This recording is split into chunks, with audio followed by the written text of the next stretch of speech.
Good morning students. Once again I welcome you to Alchemy Online Education 12th Commerce Economics. As you know, we are going with current challenges facing Indian economy, and the challenge which we are going with this video is infrastructure.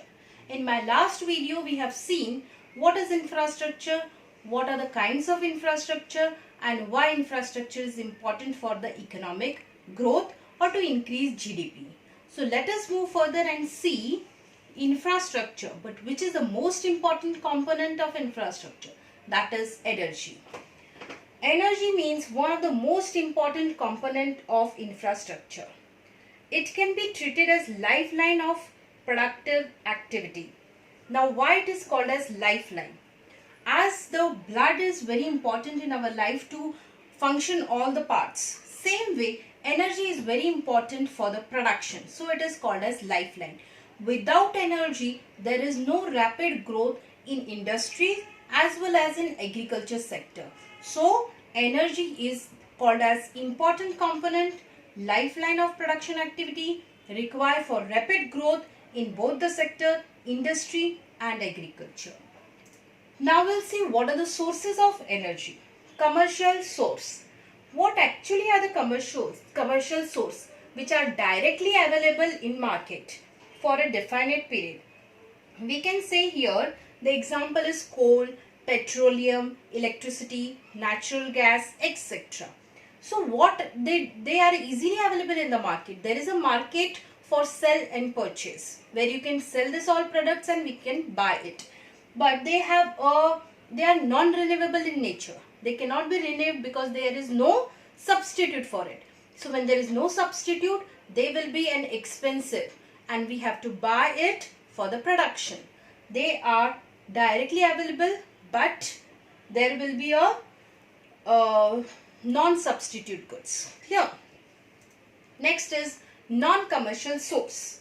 Now it is found as a gift from nature. We can say it's a free of cost because it's a gift from nature, but they are renewable source of energy. Now here, when we talk about non-commercial source, we can give an example of cow dung, firewood and agriculture waste, through which by using this we can make a source, okay, and they can be used for the domestic and consumption purposes. So this also can be used as a source of energy. Next we will see that is conventional source.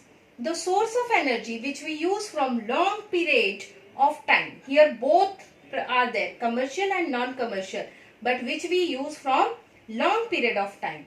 Now here we can take an example of coal and petroleum. Now they are limited in nature. Okay, there is a limit for it, there is a scarcity for it, but still we have to purchase this product. Why? Because there is no substitute for it. Okay, then they pollutes our environment. They are not eco-friendly, they do a pollution, but still we buy it. Why? Because we need for the production. They are non-renewable, they pollutes the environment, they are expensive in nature, but still we have no option, we have no substitute, so we have to buy this conventional source, and from long time we are using it, so obviously they are limited. Next we will see that is non-conventional source. They are the energy which are discovered just because of modern technology, discovered or explored by us by using modern technology. Now here we can talk about solar energy, wind energy, biogas. How does it, solar energy is used or how it is generated? You have all studied till your 10th standard. So they are limited, they are unlimited in nature, but for till some years they are unlimited. Slowly they will also be an effect on it. Then renewable in nature. Obviously they are renewable in nature, so they will be less expensive. They do not pollute the environment. They do not pollute means they are eco-friendly, and plus it's less expensive. Why it is less expensive? Because it's unlimited, it's renewable, it do not pollute our environment. Okay, so these are solar energy, wind energy, biogas. So here we finish with today's video, that is energy. And you have to write these points in detail because you have already studied it till 10th. Okay, thank you.